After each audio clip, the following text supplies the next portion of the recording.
नमस्कार। प्रारब्ध पर आप सभी का स्वागत। मैं उमेश। चैनल आपने सब्सक्राइब किया है, वीडियोस को आप लाइक करते हैं, शेयर करते हैं, बहुत बहुत धन्यवाद। बेल आइकन जरूर दबाइए ताकि किसी भी अपलोड की सूचना सीधे आपको मिले। स्वागत वाली थाली जिनके लिए प्रारब्ध के सुबह सुबह के वीडियो पर मौजूद होती है, व्यालोक जी सामने हैं। बहुत बहुत स्वागत प्रभु, नमस्कार। प्रारब्ध के सभी दर्शकों, श्रोताओं और आपको प्रणाम। जय जय सिया राम। जय जय सिया राम। व्यालोक जी, आज दो बातें दर्शकों हम व्यालोक जी के साथ करेंगे। पहली खबर बंगाल से है, बड़ी रोचक खबर है। उसके साथ एक और वैचारिक अच्छी खबर है। शुभेंदु अधिकारी सरकार आने के बाद भारतीय जनता पार्टी बंगाल विजय के बाद आप देख रहे हैं कि भारतीय राजनीति में भी उसके किस तरीके से असर पड़ने दिखाई देने शुरू हो चुके हैं। जिसकी आशंका, जिसकी शंका और जिसका महत्व हमने बंगाल चुनाव के दौरान जब भी बात की तो यहां तक हमने कहा प्रारब्ध के इसी मंच से कि साहब, बंगाल का चुनाव कोई एक साधारण राज्य का विधानसभा चुनाव नहीं है, ये देश का चुनाव है। वो बंगाल में केवल बंगाल नहीं, पूरे भारत का राष्ट्रवाद लड़ रहा है, वो हमको अब दिखाई देता है। लेकिन शुभेंदु अधिकारी लगातार अपने काम कर रहे हैं। इस बीच काकरोचों के इन तमाम तमाशों के बीच कहीं वो खबरें दब न जाएं, वो डेवलपमेंट दब न जाएं, इसलिए बंगाल से एक बात करेंगे, कैसे शुभेंदु अधिकारी ने 28 करोड़ और 15 किलो सोना पकड़ लिया। शिक्षा नीति में क्या बदलाव कर दिए और क्या खेला वहां शुरू हो चुका है जो अब तक नहीं था। वर्दी के रंग बदलने से लेके पाठ्यक्रम तक वहां पर शिक्षा नीति में बहुत बड़ा काम शुभेंदु अधिकारी ने छेड़ दिया है। लेकिन काकरोचों पर एफआईआर की वापसी। हम और व्यालोक जी अक्सर जुडिशरी पे बात करते हैं दर्शकों, बड़ी गंभीरता से। मैंने सिंगल वीडियो 2 किए, एफआईआर वापसी, और उसके बाद जब भ्रम फैला कि नहीं साहब, और तब सुप्रीम कोर्ट का ऑर्डर, इंटरिम ऑर्डर ही सही, लेकिन वो आ गया कि नाबालिगों को छोड़कर बाकी किसी को एफआईआर वापस नहीं। उसके बाद अब कहा जा रहा है एक और, मैं चाहता हूं कि उस पर भी बात हो, लेकिन सुप्रीम कोर्ट के उस इंटरिम आदेश जिसमें ये कहा गया कि ऐसे नाबालिग जिनके खिलाफ कोई क्रिमिनल रिकॉर्ड नहीं है उनको रिहा कर दीजिए। बाकी जो लगभग 2800 नाम पहचाने थे, जिनमें से लगभग 978, अगर मुझे गलती नहीं हो रही है, तो उनमें से ऐसे अपराधी हैं जिनके खिलाफ हत्या, हत्या के प्रयास और यहाँ तक कि पॉक्सो और महिलाओं से दुराचार, डकैती, आर्म्स एक्ट, केवल एनडीपीएस ही बाकी रह गया, शायद वो भी निकल आए। क्या एफआईआर वापस हो रहा है? हकीकत क्या है? और सुप्रीम कोर्ट के उस इंटरिम आदेश ने काकरोचों के एफआईआर वापसी के पूरे इस मवाद को कैसे बाहर निकाल दिया और सरकारों को कैसे एक आधार मिल गया? सुप्रीम कोर्ट ने ये इतना बड़ा खेल कैसे किया? हालांकि ये पूरे काकरोच शब्द का खेल ही सुप्रीम कोर्ट से शुरू हुआ, तो यहां से शुरू करेंगे और बंगाल तक वापस जाएंगे। गलोक जी, मैं चाहता हूं कि टेक्निकल आधार पर, मैंने बताया 2 वीडियो किए, लेकिन मैं आपका पर्सपेक्टिव जरूर जानना चाहता हूं। अब तो आधार मिल गया सुप्रीम कोर्ट के एक इंटरिम आदेश का कि भाई जिनकी क्रिमिनल हिस्ट्री है उनके एफआईआर वापस नहीं होंगे। यहीं से एक बात और उठती है कि जिन्होंने आपत्तिजनक नारे लगाए, जिन्होंने गालियां दी, जिन्होंने तमाम चीजों किया, उनका क्या है? भाई गाली देने पर फांसी तो आप किसी को देंगे नहीं। ऐसे में जुडिशरी ने जो एक फिल्टर लगाया है और जिस तरीके से सरकार और पुलिस को वो मजबूत जुडिशरी का आधार मिल गया, तो मुझे तो लगता है कि ये सकारात्मक होना चाहिए टेक्निकल आधार पर। बाकी भावनाओं में बहके ओवर टू प्लीज। नहीं सर, टेक्निकल क्यों, भावनात्मक तौर पर, टेक्निकल तौर पर भी जो चीजें अच्छी हैं, जो स्वागत योग्य कदम है, उनका स्वागत करना चाहिए। माननीय सर्वोच्च न्यायालय ने जो इस मामले में फैसला दिया है उसका स्वागत करना चाहिए, बिल्कुल स्वागत करना चाहिए। लेकिन, और यहां से व्यालोक का लेकिन शुरू होगा, जो आप जानते हैं। सबसे बड़ी बात कि ये पूरा मसला आपने बता ही दिया, कॉकरोच कहां से शब्द आया और ये किसके बारे में कहा था? कुछ वकीलों के बारे में कहा था कि जिनको काम धाम नहीं मिलता है उन लोगों को। ये वकील बेचारे अपने अपने चैम्बर्स में हैं, अपना अपना काम कर रहे हैं। ये पता नहीं कहां से कुछ भाई लोग आए, उसको लेके उड़ गए। हमेशा से पता था कि सीपी के माध्यम से कांग्रेस, सपा, बाकी पूरा इंडी गठबंधन चला रहा है अपनी। ये न्यायालय ने फैसला दिया कि नाबालिगों को छोड़िए, तुरंत छोड़िए, और जो हार्डेंड क्रिमिनल्स हैं, भाई जिस पर एफआईआर पहले से दर्ज है वो तो हार्डेंड क्रिमिनल है ना सर। और वो अगर नाबालिग नहीं है तो अब आप उन पर कार्रवाई कीजिए। ये सार है सुप्रीम कोर्ट के ऑर्डर का।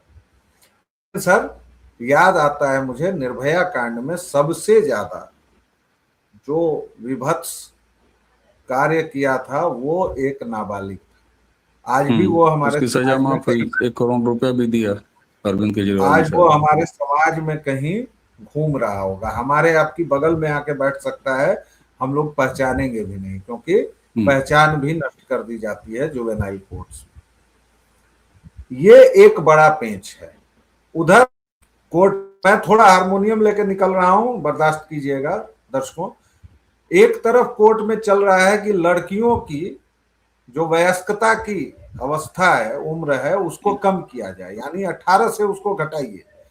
क्यों किया जा रहा है, इसके लिए मैं रॉकेट साइंस का आपको अध्येता बनने की सलाह नहीं दूंगा। किनके लिए किया जा रहा है वो भी आप जानते हैं। एक खास मजहब को संतुष्ट करने के लिए ये काम हो रहा है, इसकी मांग उठ रही है। वो तो भला है कि अभी तक हमारे कोर्ट्स का दिमाग सही चल रहा है और अभी तक ऐसा कुछ हुआ नहीं है। दूसरी तरफ क्रिमिनल प्रोसीजर में आप तुरंत 18, मान लीजिए 17 वर्ष 364 दिन जिसका है और जिसने वो कांड किया हुआ है, कानून तो कानून है, कानून तो ऐसे ही होते हैं, कानून ऐसे ही होते हैं, आप इस आधार पर नहीं कर सकते मैंने कि जो भाई इनका क्या करना है।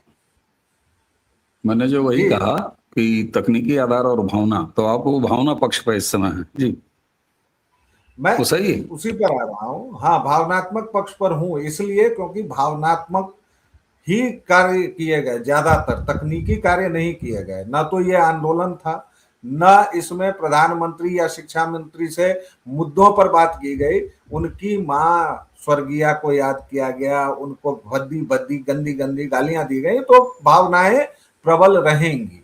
मेरा कहना केवल यह है कि इन तमाम परिस्थितियों के मद्देनजर फिर से कोर्ट ने जो फैसला दिया वह स्वागत योग्य है, उसका स्वागत किया जाना चाहिए। और इसने राज्य सरकारों के हाथ पैर बांधने की जगह खोल दिए हैं। बड़ा अच्छा काम किया है, ये आपने बड़ी अच्छी बात बताई माननीय कोर्ट महोदय, ये कहना चाह रहा हूं। और तभी सीआरपीएफ के डीजी भी आके कहते हैं कि जो तुम्हारा कर्तव्य है मेरे जवानों वो करो, बाकी जो कुछ भी रिस्पॉन्सिबिलिटी लेनी होगी, जिम्मेदारी लेनी होगी, वो मैं लूंगा। तभी दिल्ली पुलिस कहती है कि पैलेट गन्स चलाए गए, तभी एक और कोर्ट का आदेश है, कहा जाता है कि अनिवार्यता हो तो आप चला सकते हैं। ये तमाम चीज स्वागत योग्य हैं। लेकिन इसके बाद हमारे देश के सबसे बड़े पंचायत संसद को तो आज तक जो किया गया सो किया ही गया। उसके अलावा जिस तरह सीजेआई को और जिस तरह सुप्रीम कोर्ट को ये 2 कौड़ी के तिलचट्टे गालियां दे रहे हैं और धमका रहे हैं, आप एक के बाद एक ट्वीट देखते जाइए। हम सुप्रीम कोर्ट का फैसला नहीं मानते हैं, डिसगस्टिंग। अरे डिसगस्टिंग। एक माननीय सांसद हैं कंगना रनौत, वो ठीक है बहुतेरी यहाँ पर फिल्मी बैकग्राउंड से आई हैं, जयललिता थी वो मुख्यमंत्री हैं, कंगना रनौत ठीक है वो रही हैं, जया भादुड़ी रही हैं, जया प्रदा रही हैं, बहुतेरी यहाँ पर लाइन लगी हुई है हीरो हीरोइंस की। आप उसके बारे में कह रहे हैं कि मैं ऋतिक रोशन जैसा दिखता हूं। ये सीधे सीधे किसका है, ये इसमें विशेषाधिकार हनन नहीं आता है। और मैं माननीय सीजेआई साहब से पूछना चाहता हूं, आपका स्वतः संज्ञान का हथौड़ा कहां गया सर? जब इस देश के सुप्रीम कोर्ट को 2 कौड़ी के तिलचट्टे सीधे तौर पर डिसगस्टिंग कह रहे हैं और ये कह रहे हैं कि हम ये बात नहीं मानेंगे, तो आपका स्वतः संज्ञान का हथौड़ा कहां गया? आपको कहा भावनात्मक और तकनीकी, मैं बिल्कुल तकनीकी प्रश्न आपसे कर रहा हूं सर। और आपने जो तिर्यक मुस्कान दी थी वो भी मैंने देखी थी, लेकिन मैं उसका भी जवाब दे रहा हूं कि मैं कभी भी भावनाओं से इस सब मामलों में नहीं बहता। मैं एकदम तकनीकी सवाल कर रहा हूं कि उस सौरभ दास नामक तिलचट्टे को स्वतः संज्ञान लेकर सुप्रीम कोर्ट क्यों नहीं ठूंसता है जेल में? आखिर और कितना अपमान सहना चाहते हैं जज साहब? जी बिल्कुल। भारतीय जुडिशरी और इस देश की सर्वोच्च न्यायालय की आपने इतना हित चिंतन किया, बिल्कुल सही बात है। लेकिन वही सुप्रीम कोर्ट जो है ना, सीजेआई पर जूता चला या जस्टिस पर जूता चले, उस पर भी माफ कर दिया। 1 रुपए की सांकेतिक जो है वो दंड लगाते हैं आर्थिक प्रशांत भूषण जैसे लोग पे। तो निश्चित तौर पर स्वतः संज्ञान लेना चाहिए, कहीं ना कहीं इसको भी सुप्रीम कोर्ट को देखना चाहिए। मैं मानता हूँ, लेकिन एक चीज तो हकीकत तो आप भी जानते हैं, हकीकत हम भी जानते हैं, और ये समय है कि जब देखा जाए कि योगेंद्र यादव जैसा एक व्यक्ति, अभी लोग लिखेंगे क्यों खुलेआम उसको जो है घूमने के लिए छोड़े हुए हैं, तो मोदी डिक्टेटर है ना, तो अभी तो झुक गया था। तो इससे जरा ये भी पहचान हो रही है इस समय काल में कि मोदी कितना डिक्टेटर है, पहली चीज।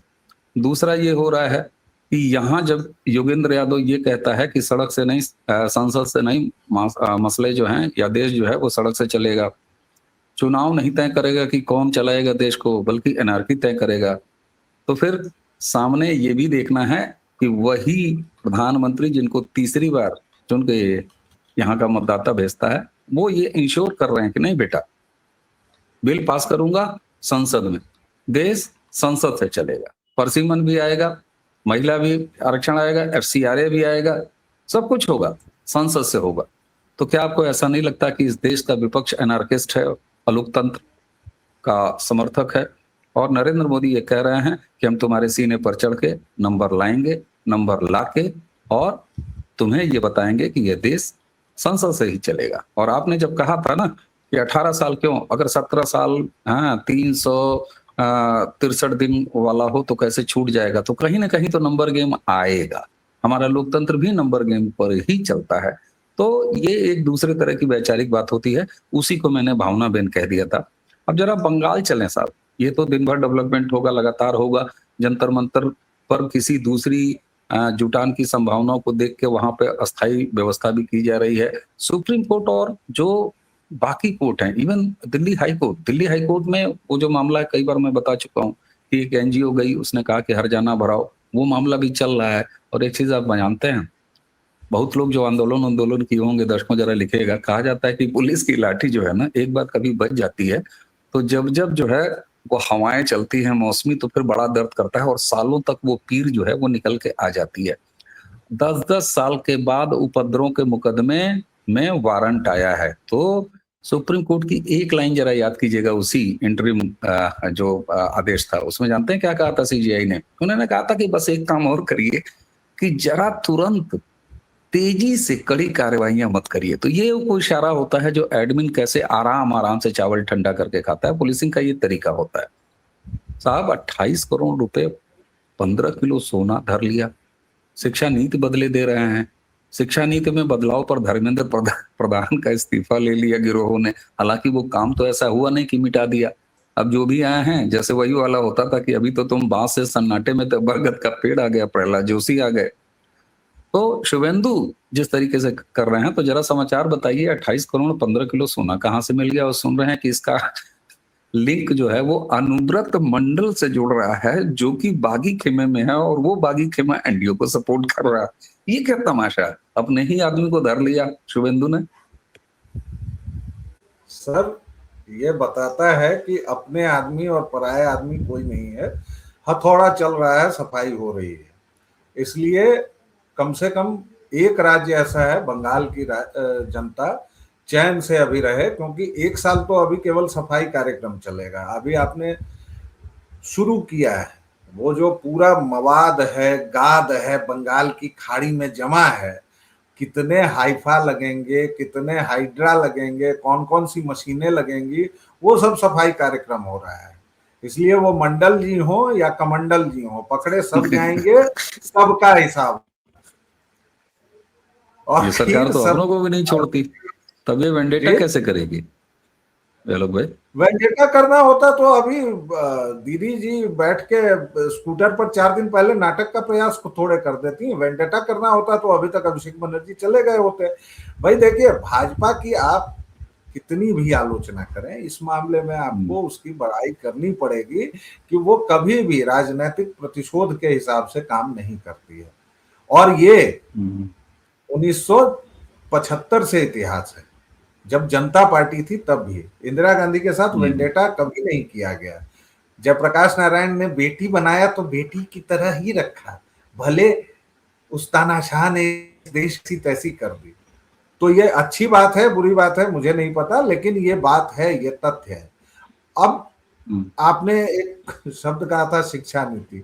अच्छा, मतलब बंगाल में अभी तक शिक्षा विक्षा चल रही थी, चलिए ठीक है, मैं मान लेता हूँ भाई। जब कवयित्री ममता बनर्जी की किताबें बच्चों को पढ़ाई जा रही थी तो उस बंगाल में कौन सी शिक्षा चल रही थी ये तो खुदा मियाँ जाने, अल्लाह मियाँ के अलावा कोई बता सकता है भाई, भगवान भी नहीं बता सकते हैं। अब क्या किया है शुभेंदु अधिकारी ने? नॉर्मल से दो काम किए हैं सर।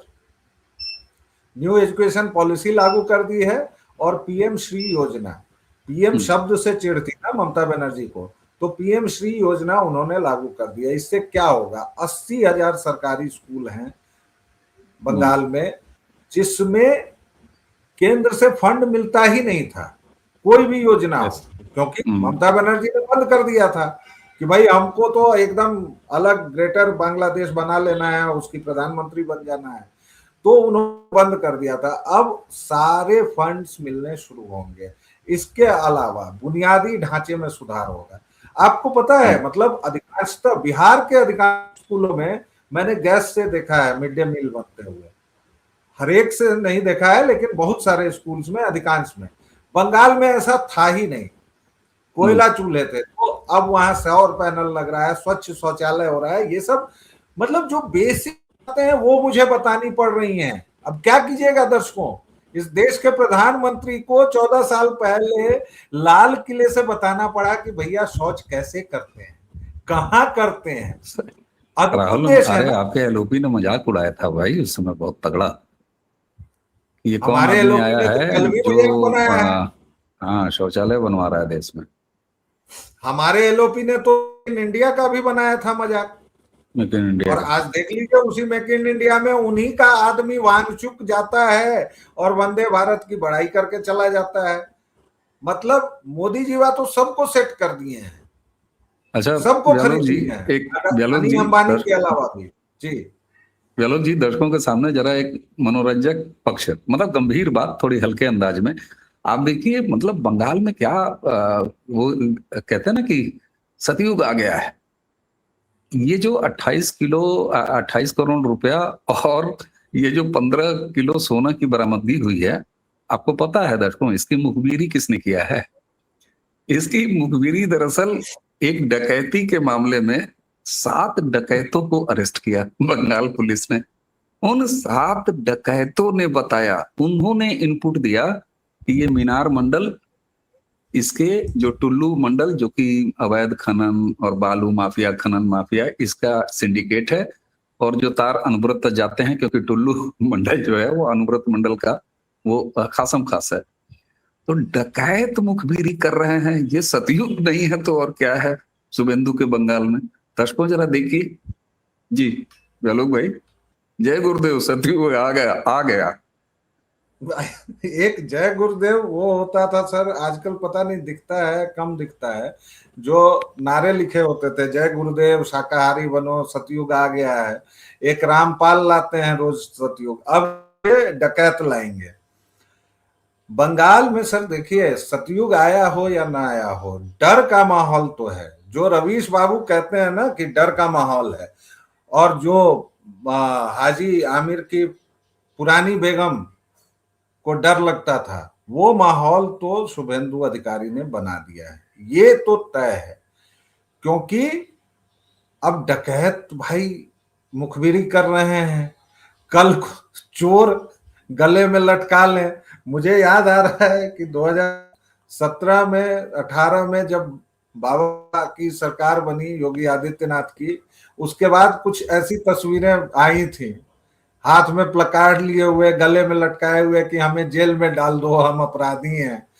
तो अब कहीं बंगाल में वही सीन फिर से न दिखने लगे कि हम चोर हैं, हमें जेल में डालो। क्योंकि देखिए दिक्कत ये हो गई है कि ये लोग समझते नहीं है। मैं अपनी बात कंक्लूड करने जा रहा हूं। नहीं देखिए, आप अंगुली माल काल कह सकते हैं कि बंगाल में आ गया है, ऐसा थोड़ी ना। नहीं, वो तो आ ही गया है। और ये अंगुली माल लोग जो हैं ये समझते नहीं है कि भाई क्रिया के बराबर और विपरीत प्रतिक्रिया होती है। कक्षा 7-8 में हमने पढ़ा था न्यूटन का लॉ। अब न्यूटन से पहले फिर हो जाएगा कि हमारे यहाँ दे दिया, खैर उस सब में नहीं जाएंगे। तो ये जो क्रिया के बराबर विपरीत प्रतिक्रिया होती है, इसका मुजाहिरा हम तो लोगों हो रहा है। को हम लोगों को भी भांति भांति प्रकार के डिस्क्लेमर देने पड़ते हैं। कभी मैं कह देता हूँ रास्ता है तो फिर कहता हूँ नहीं, निकल गया, बातचीत है। इस तरह की। तो अब देखिए, दिल्ली से लेके, कानपुर से लेके, प्रयागराज से लेके, दरभंगा से लेके पटना, हर एक जगह जनता खुद हिसाब कर रही है। और अब आप कह दीजिए कि भाजपा के गुंडे हैं, आप कह दीजिए कि भाजपा आईटी सेल है। अरे भाई, भाजपा आईटी सेल से निकम्मी आईटी सेल कोई नहीं है, छोड़ दीजिए उसको, जाने दीजिए। माननीय जनता है जिसको अपने देश के प्रधानमंत्री के खिलाफ इतनी घटिया बात बर्दाश्त नहीं है। कई बापों ने, जिनको पता चला है बाद में, सर एकाध लड़कियां रो रही हैं, उनको घर से निकाल दिया, थप्पड़ वापस घर पे बुला लिया, मकान खाली करा दिए गए, माँ बाप जो हैं उन्होंने कह दिया कि वापस घर मत आना। तमाम चीजें हैं, क्रिमिनल जो एफआईआर्स हैं। और एक चीज, अब सरकार ही नहीं, प्राइवेट लोग, ऑर्गेनाइजेशंस और अलग अलग संगठन, यहाँ तक कि व्यक्ति वो जा रहा है और मुकदमे करा रहा है, खोज के निकाला जा रहा है। आपने देखा होगा सबसे, मतलब एक जो टॉप भद्दी एक वीडियो घूम रही थी जिसमें एक लड़की जो कर रही है उसका पता लग गया कि वो नोएडा की है, गौतम बुद्ध नगर की है। तो ये वाकई समाज का रिएक्शन है। और एक चीज और सकारात्मक देख रहा हूँ, छोटे बच्चे और वही जैन जी, वो लगातार सकारात्मक वीडियो डाल रहे हैं कि ये लोग गंदे लोग कुछ पहुंच गए थे, हम सारे ऐसे नहीं हैं। और प्रधानमंत्री जिस तरीके से अब सीधे कनेक्ट हैं, तो ये बताता है कि सकारात्मक और नकारात्मक। इसी के साथ आप देखिए, मैं यहाँ अप्रिशिएट करूंगा, सुप्रीम कोर्ट ने भी फिल्टर लगाया कि कौन अच्छे बच्चे कौन गंदे बच्चे, लगाया। पुलिस ने भी लगाया कि कौन अच्छे बच्चे कौन गंदे बच्चे, कौन अपराधी। ये फिल्टर एक साथ सरकार, हमारी जुडिशरी, हमारा समाज ये लगाए, तो इस तरह की एक, मुझे तो लगता है कि इस बहाने एक नए तरीके का मंथन हमें देखने को मिला है। बातें लोग अब पेरेंटिंग पर कर रहे हैं कि किस तरीके से पेरेंटिंग हो। ठीक है साहब, हम मानते हैं बच्चों की मारपीट और बहुत ज्यादा अनुशासन, लेकिन हमारी जो एक क्लासिकल स्टाइल ऑफ पेरेंटिंग रही है उसके वर्सेस ये जो नई पेरेंटिंग अब आ गई है, इस पर बातचीत हो रही है। तो मुझे लगता है कि हर एक,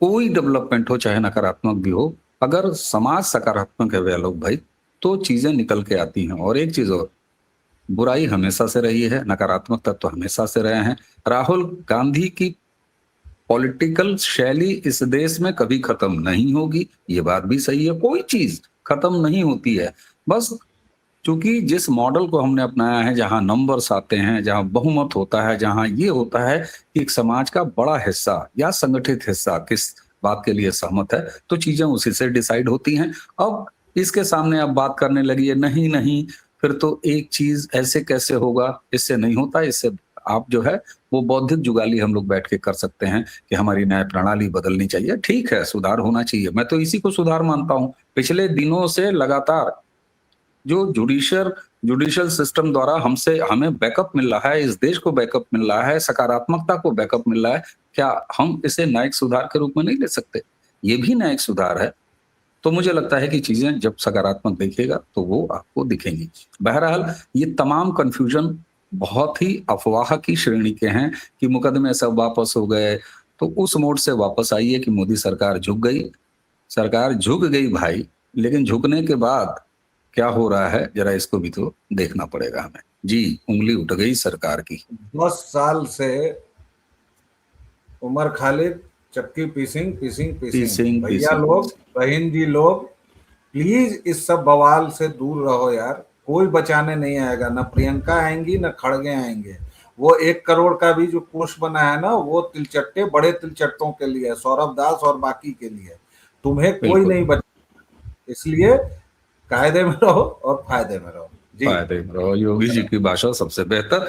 दर्शकों, हमें उम्मीद है कि आज सुबह का ये वीडियो जरूर काकरोच और बंगाल पर बात करता है और एक व्यापक दृष्टि बताता है। इसलिए बहुत तेज रिएक्ट करने की आवश्यकता नहीं है कि मुकदमे सब वापस हो गए। क्यों? क्योंकि एक बार जब खाकी लिफाफे में, खाकी फाइल में नाम दर्ज हो जाता है, तो फिर वो 10 साल बाद भी वो नागनाथ आते हैं और दरवाजे पे नॉक करते हैं। याद रखना चाहिए सब। ये वीडियो चर्चा अब यहीं समाप्त करेंगे। जाने से पहले सिर्फ इतना आग्रह, चैनल को अगर अब तक आपने सब्सक्राइब नहीं किया है तो कर लीजिए, वीडियोस को लाइक कीजिए, शेयर कीजिए, बेल आइकन जरूर दबाइए। और किसी दर्शक ने कई कमेंट कई वीडियो पे किया कि कितनी बार दबाना है जो नोटिफिकेशन का जो बटन है, तो साहब एक बार दबाना है, दूसरी बार दबाए तो नोटिफिकेशन ऑफ हो जाता है। मैं भी ये जवाब, हालांकि उन्होंने हो सकता है मजाक में ही चिढ़ाने के लिए पूछा हो, लेकिन अच्छा लगता है कि जब आप इस तरह से हमसे संवाद करते हैं। तो मुझे यानी अमीश और व्यालोक, हम दोनों को आज्ञा दीजिए। नमस्कार, प्रणाम, जय जय श्री राम। और हाँ, व्यालोक जी व्यालोक वाणी पर भी पाए जाते हैं, वहां भी जाइए।